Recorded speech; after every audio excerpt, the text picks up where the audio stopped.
बिस्मिल्लाहिर्रहमानिर्रहीम। नेमत कदे दे नाजरीन जी आयां नूं ते अस्सलाम वालेकुम।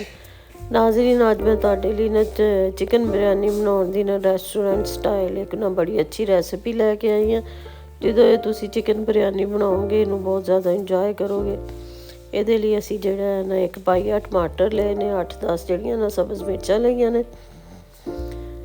400 ਗ੍ਰਾਮ ਜਿਹੜੇ ਆ ਨਾ ਪਾਈਆ ਤੋਂ ਜ਼ਿਆਦਾ ਜਿਹੜੇ ਪਿਆਜ਼ ਲਏ। ਪਿਆਜ਼ ਤੁਹਾਨੂੰ ਪਤਾ ਬਿਰਿਆਨੀ ਵਿੱਚ ਜ਼ਿਆਦਾ ਪੈਂਦਾ, ਇਸ ਵਾਸਤੇ 400 ਗ੍ਰਾਮ ਪਿਆਜ਼ ਲਏ ਨੇ।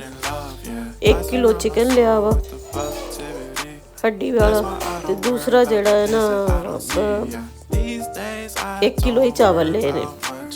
ਪਿਆਜ਼ ਨੂੰ ਅਸੀਂ ਕੜਾਹੀ ਵਿੱਚ ਪਾ ਕੇ ਅੱਧੀ ਪਿਆਲੀ ਜਿਹੜੀ ਆ ਨਾ ਤੇਲ ਦੀ ਪਾ ਕੇ ਇਹਨਾਂ ਨੂੰ ਫਰਾਈ ਕਰ ਲਾਂਗੇ।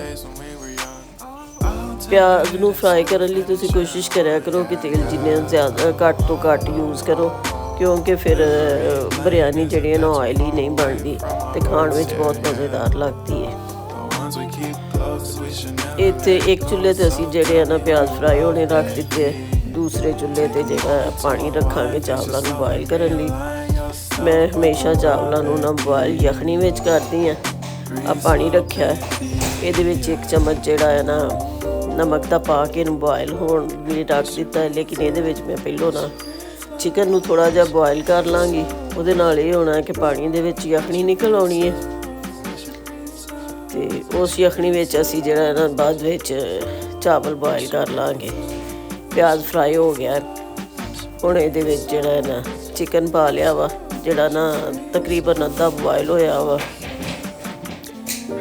ਅਤੇ ਇਹਦੇ ਵਿੱਚ ਜਿਹੜੇ ਆ ਨਾ ਮਸਾਲੇ ਜਿਹੜੇ ਆ ਲੌਂਗ, ਕਾਲੀਆਂ ਮਿਰਚਾਂ, ਕੜੀ ਪੱਤਾ, ਜ਼ੀਰਾ, ਦਾਲਚੀਨੀ, ਮੋਟੀ ਇਲਾਚੀ ਅਤੇ ਜਾਵਿਤਰੀ ਥੋੜ੍ਹੀ ਜਿਹੀ ਪਾ ਲਈਏ, ਪਿਆਜ਼ ਪਾ ਲਿਆ। 1 ਪਿਆਲੀ ਇਹਦੇ ਵਿੱਚ ਜਿਹੜੀ ਆ ਦਹੀਂ ਦੀ ਪਾ ਕੇ ਅਸੀਂ ਚਿਕਨ ਨੂੰ ਅੱਛੀ ਤਰ੍ਹਾਂ ਫਰਾਈ ਕਰਾਂਗੇ।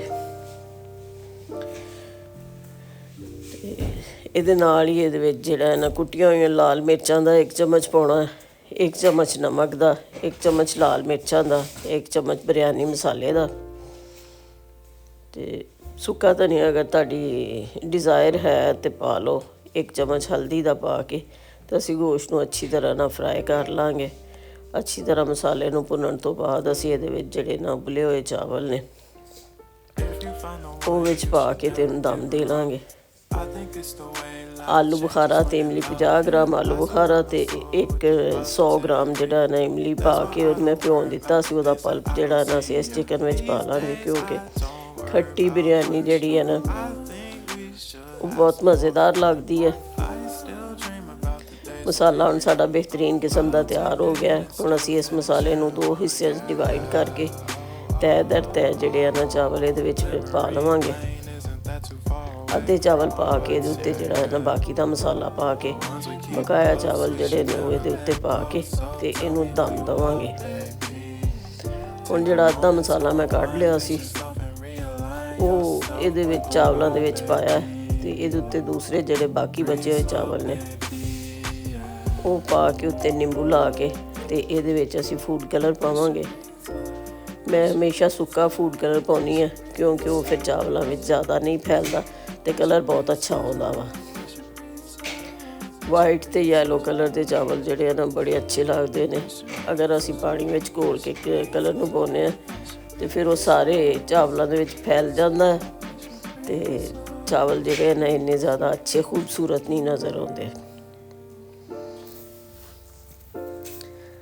10 ਮਿੰਟ ਵਿੱਚ ਸਾਡੀ ਜਿਹੜੀ ਨਾ ਹੁਣ ਅਸੀਂ ਇਹਨੂੰ 10 ਮਿੰਟ ਵਿੱਚ ਜਿਹੜੀ ਸਾਡੀ ਚਿਕਨ ਬਿਰਿਆਨੀ ਤਿਆਰ ਹੋ ਗਈ ਹੈ, ਬੜੀ ਸ਼ਾਨਦਾਰ ਕਿਸਮ ਦੀ। ਇਹਨੂੰ ਤੁਸੀਂ ਖਾਓ, ਆਪ ਇੰਜੋਏ ਕਰੋ, ਬੱਚਿਆਂ ਨੂੰ ਖਵਾਓ ਅਤੇ ਆਪਣੇ ਨਾਲ ਮਹਿਮਾਨਾਂ ਦੇ ਨੂੰ ਪੇਸ਼ ਕਰੋ। ਇਹ ਇੱਕ ਬਹੁਤ ਅੱਛਾ ਜਿਹੜਾ ਨਾ ਤਜਰਬਾ ਹੋਏਗਾ। ਅਤੇ ਅਗਰ ਮੇਰੀਆਂ ਰੈਸਿਪੀਜ਼ ਤੁਹਾਨੂੰ ਪਸੰਦ ਆਉਣ ਤਾਂ ਲਾਈਕ, ਸ਼ੇਅਰ ਅਤੇ ਸਬਸਕ੍ਰਾਈਬ ਕਰਿਆ ਕਰੋ। ਕਮੈਂਟਸ ਵਿੱਚ ਆਪਣੀ ਰਾਏ ਦਾ ਇਜ਼ਹਾਰ ਕਰਿਆ ਕਰੋ। ਤੁਹਾਡੇ ਕਮੈਂਟਸ ਜਿਹੜੇ ਆ ਨਾ ਮੇਰੀ ਤਾਕਤ ਨੇ। ਮੈਨੂੰ ਰੋਜ਼ ਮੋਟੀਵੇਸ਼ਨ ਮਿਲਦੀ ਹੈ। ਮੈਂ ਤੁਹਾਡੇ ਲਈ ਰੋਜ਼ ਨਵੀਂ ਤੋਂ ਨਵੀਂ ਰੈਸਿਪੀ ਲੈ ਕੇ ਆਉਣੀ ਹੈ। ਬੜੀ ਸ਼ਾਨਦਾਰ ਕਿਸਮ ਦੀ ਬਿਰਿਆਨੀ ਤਿਆਰ ਹੋ ਗਈ ਹੈ।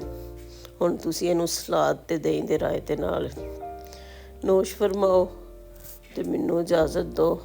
ਆਇੰਦਾ ਮੈਂ ਕੋਈ ਇਸ ਤੋਂ ਜ਼ਿਆਦਾ ਅੱਛੀ ਜਿਹੜੀ ਹੈ ਨਾ ਰੈਸਿਪੀ ਆਸਾਨ ਕਿਸਮ ਦੀ ਤੁਹਾਡੇ ਲਈ ਲੈ ਕੇ ਆਵਾਂ।